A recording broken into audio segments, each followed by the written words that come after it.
Beavers have been released back into the wild in Essex for the first time in 400 years. We are restoring this river by building some fake beaver dams. Yeah, we've done it. We've got it started. I'm very excited to share this with you. We're going to be telling you why we've been building these dams and how we've been building them.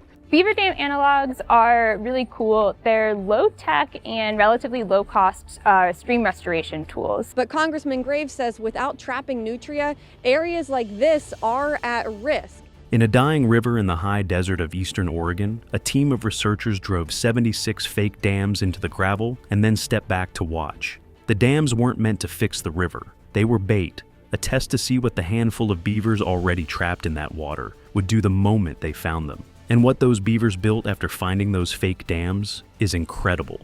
Something a full century of erosion and tens of millions of dollars of conventional engineering never came close to undoing. Stay with me, because nothing here works the way it should. The dying river. So here's how you build a fake dam.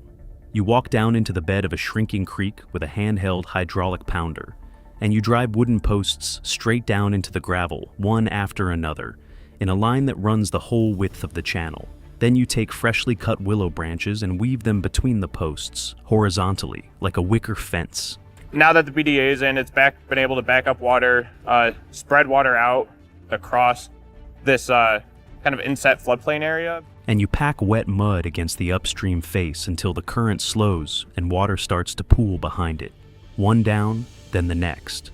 Then 76 of them, strung across 3.5 kilometers of a creek that's barely holding on. The creek is Bridge Creek, a tributary of the John Day River, and by 2009, it's barely functioning as a river at all. Here's the thing about a dying river. It digs its own grave and then climbs inside it. Bridge Creek had carved itself down into a deep, narrow trench, a vertical walled ditch cut meters below the surrounding land. The water table dropped so far beneath the surface that the willows and cottonwoods along the banks were dying of thirst on dry terraces, standing right above a river they could no longer reach. Nutria come in last behind natural wetland loss, the levees on the river, oil and gas canals, but then I think it's nutria next. Their roots clawed down into dust while the water ran out of sight below them. Stand on the old bank and look down, and you'd be staring at a river you'd practically need a ladder to reach. A valley with water running through it that the valley itself could no longer use. And it was hot. Summer water temperatures routinely climbed to 25 degrees Celsius, which doesn't sound like much until you know it sits right at the lethal edge for the threatened steelhead that were supposed to be spawning there. Too hot, too fast, too low, too empty, all at once. But here's what makes Bridge Creek different from every restoration story you've ever heard. The one animal that could fix this river, the North American beaver, was already there. A few colonies had been clinging on for decades, building dams every single year, trying to slow the water down and raise it back up. And every spring, the floods came through and tore everything they'd built to shreds. They were the only crew on that site that never once quit, and the only crew that lost every single year. So the question was never how to bring beavers back. They'd never really left. The question was how to save the ones already there, the ones trapped inside a system that was physically beating them, year after year after year. 76 structures made of sticks, 0 beavers introduced, total cost $374,000. And here's the part everybody gets wrong about it. This isn't a conservation story, it's a physics problem. The whole fix came down to handing that physics problem to an animal that weighs less than a Labrador, and praying it could solve what we couldn't. Locked in. Because the beavers had been trying to repair Bridge Creek for years. And for those same years, Bridge Creek had been methodically destroying everything they made. Follow the mechanics with me, because once you see this loop, you can't unsee it. Bridge Creek drains 710 square kilometers of high desert. It didn't used to be a single channel at all. It used to be a braided multi-channel wetland, shallow water spread across a wide valley floor, held in place by generations of beaver dams that trapped sediment, soaked up groundwater like a sponge, and let it out slowly through the long, dry months. That was the natural state. Slow, wide, wet, alive. We told you about beaver dam analogs, a human method of changing stream flows by imitating the structures put in place by beavers. You could have walked across that valley in the dead of summer and never once worried about finding water. Then it collapsed over about a century. Fur trappers stripped the beavers out of the watershed in the 1800s, hunting them for pelts until the engineers of the valley were simply gone. Cattle came in and chewed through the young willows along the banks before they could ever mature. And without dams to slow the water, without living roots to hold the soil, the river started doing the one thing every river does when nothing holds it back. It cut downward, into its own bed. And here's where it gets vicious. Once it started cutting, the loop locked in, water trapped in a narrow, steep-walled trench moves faster. Faster water hits the bed harder. The harder it hits, the deeper it cuts. The deeper it cuts, the narrower and steeper the trench gets. And the narrower the trench, the faster the next flood rips through it, round and round, every spring, tightening and speeding up with every single pass. By 2005, when monitoring started, the trench was so deep, the spring snowmelt got funneled through a corridor barely wide enough to hold it. Every ounce of that flood energy was aimed straight down at the bed. So, nothing could ever settle. No sediment, no gravel, no structure of any kind survived. The river had basically become a machine for destroying anything you put in it. And the beavers, the one species that could have reversed all of it, were caught dead in the center of that trap. The trapped builders. 1 to 4 colonies. Small, stressed, barely hanging on. They'd been in this watershed since the 1990s. They built an average of 40 dams a year, working every night, dragging material into the current the way their kind has for millions of years. But the land around them had been stripped of mature trees, so they were building with thin willow shoots, scraps, the only thing left. Picture starting the same impossible job every single night, knowing the river is going to erase the whole thing by spring, and then doing it anyway. That was their entire existence. And get this, you have to understand what kind of animal we're talking about to feel how wrong that is. A beaver is a rodent that weighs up to 30 kilograms, with iron-hard incisors that never stop growing and can drop a tree 10 centimeters thick in under half an hour. This is an animal built to fell timber, move water, and reshape whole valleys. It's one of the only creatures on Earth besides us that deliberately engineers its own world on a massive scale. And here it was, this master engineer, reduced to weaving thin twigs across the mouth of a canyon and watching them wash away. If you have ever watched something work itself to exhaustion against a problem that has been quietly rigged against it, and wondered what happens the moment the rules finally change, then stay with me and subscribe, because the change is coming, and what these animals do once it arrives is the entire reason this story exists. 89% of those dams failed within 5 years. Most didn't survive a single spring. And the brutal part is, the beavers were doing nothing wrong.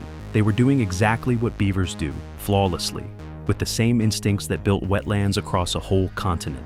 The river's physics had just been bent so far that the output of a 30-kilogram animal didn't matter anymore. The floods tore their dams apart before a single grain of sediment could build up behind them. Every spring they started over. Every spring the river won. So, the fix, when it finally came, was mechanical, not biological.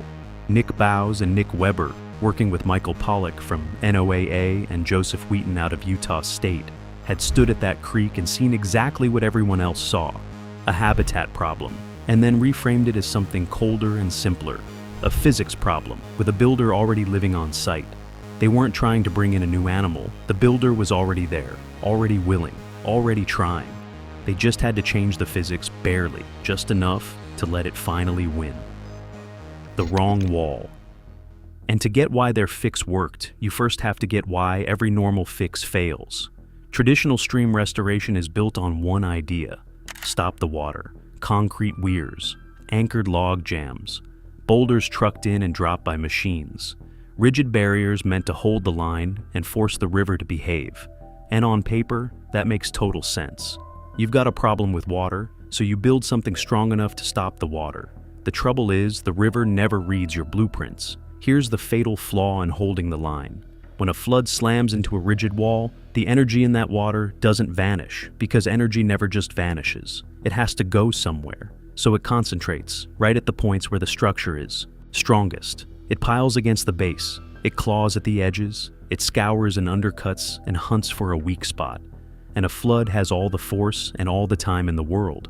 Eventually, it finds one. And when a rigid structure fails under a flood, it usually fails all at once, dumping everything it held and leaving the channel worse than before anyone touched it.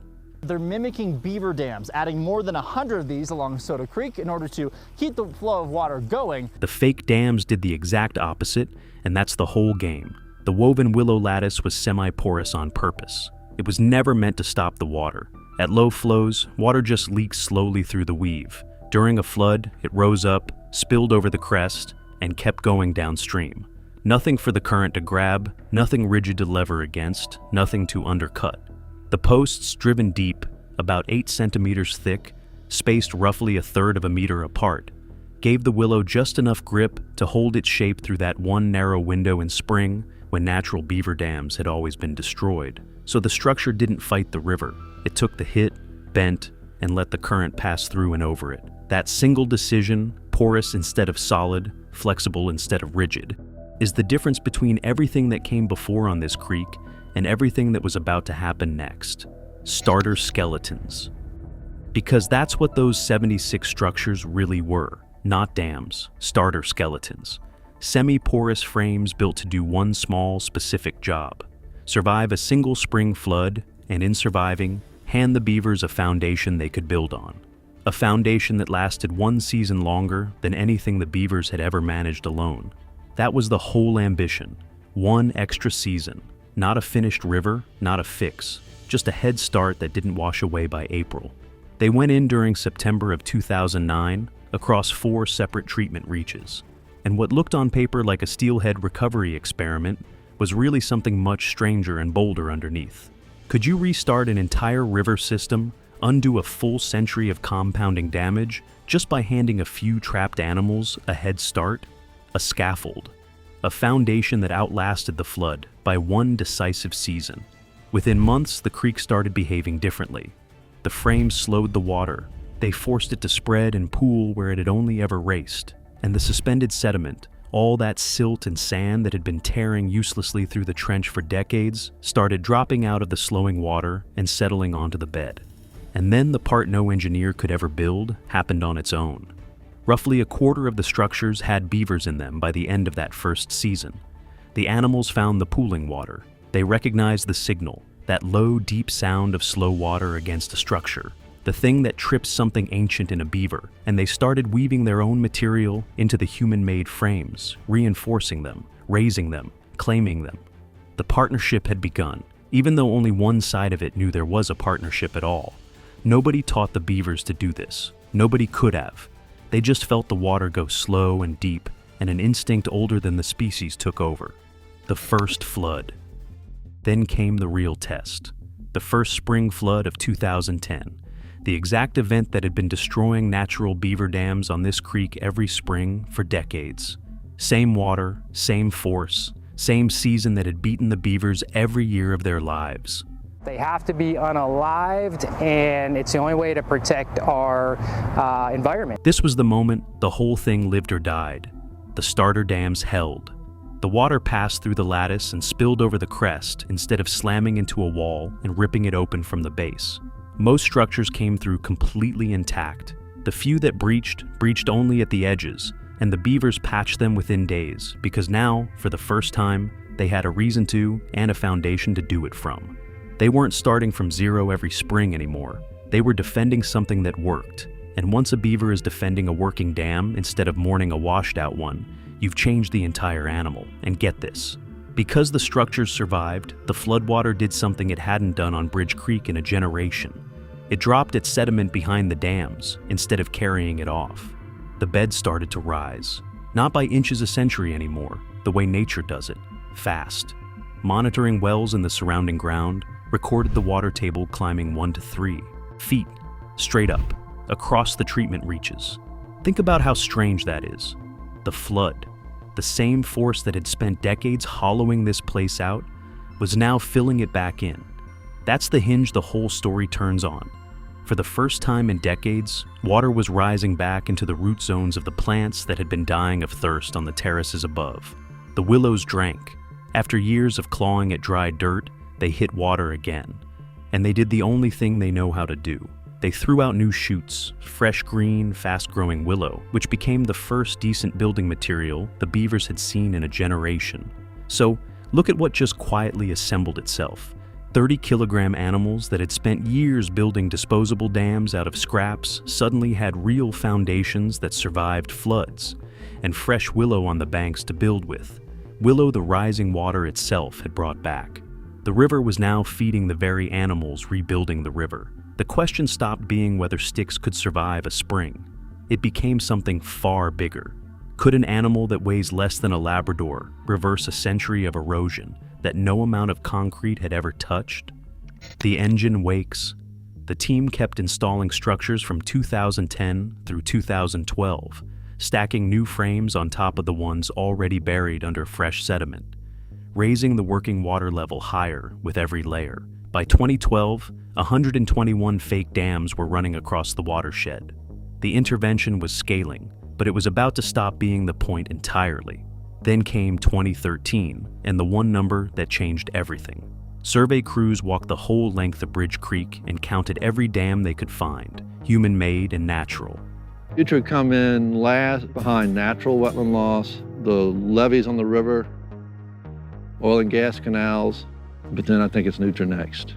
The total came back at 236. 121 of those were the structures the team had installed, which means the other 115 were something else.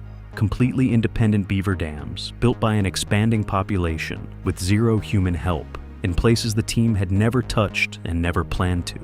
The Beavers had moved way past the treatment reaches. They were building in upstream tributaries, in side channels, in stretches of creek where not one post had ever gone into the gravel. And those new dams were holding because the complexes upstream had already absorbed enough flood energy to protect everything below them.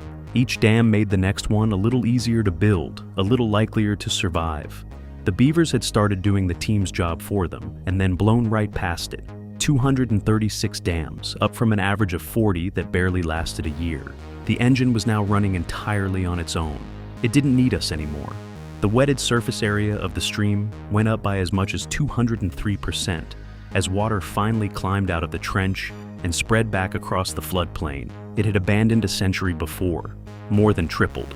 Satellite imagery showed roughly a 20% jump in greenery along the treated banks, willows, sedges, rushes, colonizing ground that had been bare, cracked dirt for decades. You could see it from space.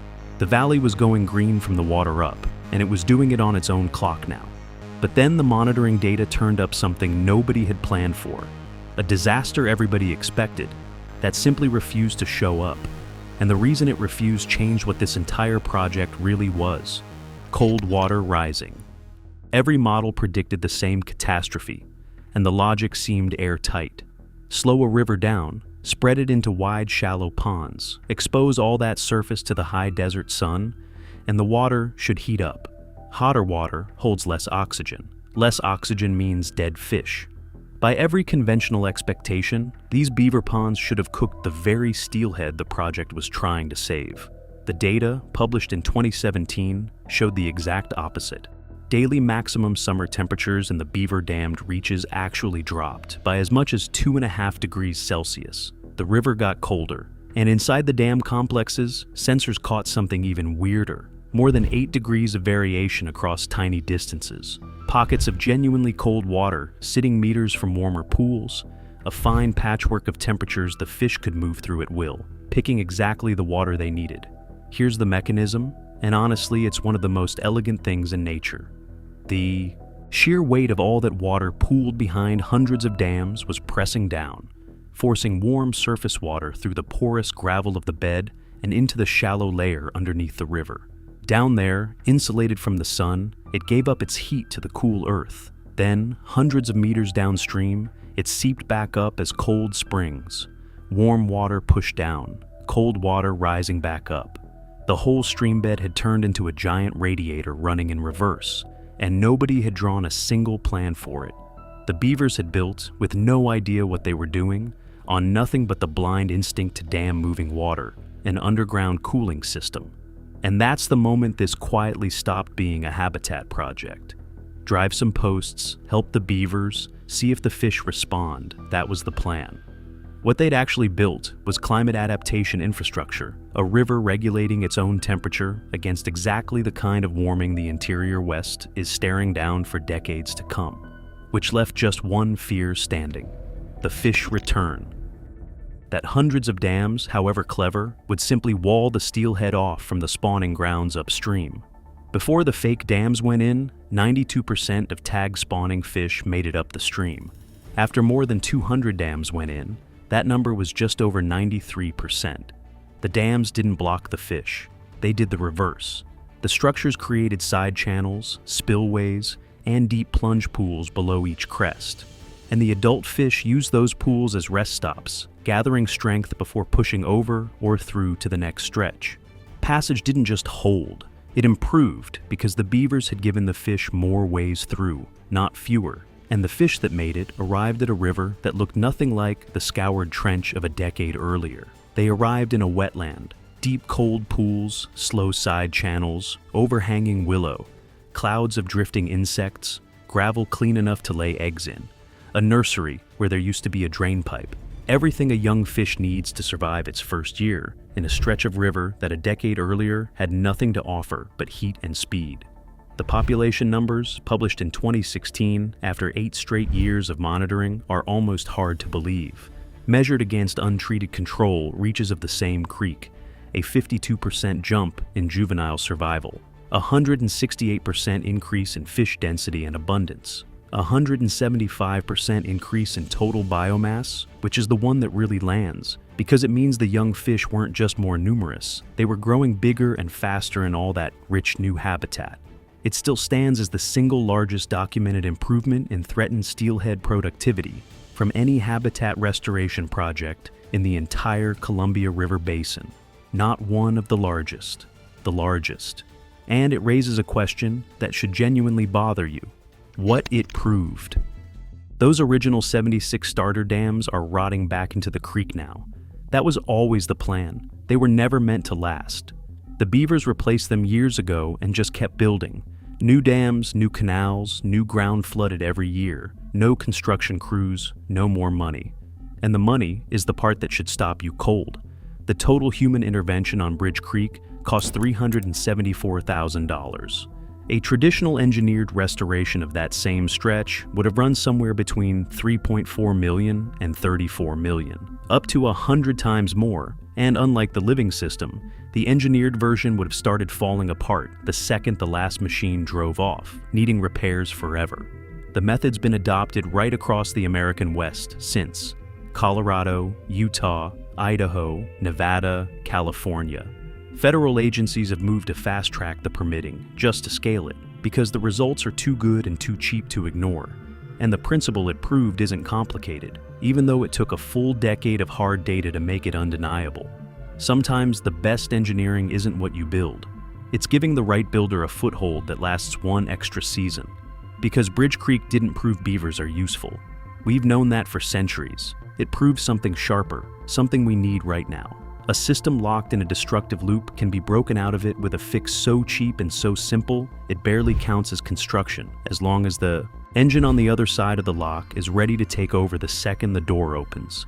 76 structures, 0 beavers introduced, $374,000, and a river that now runs itself.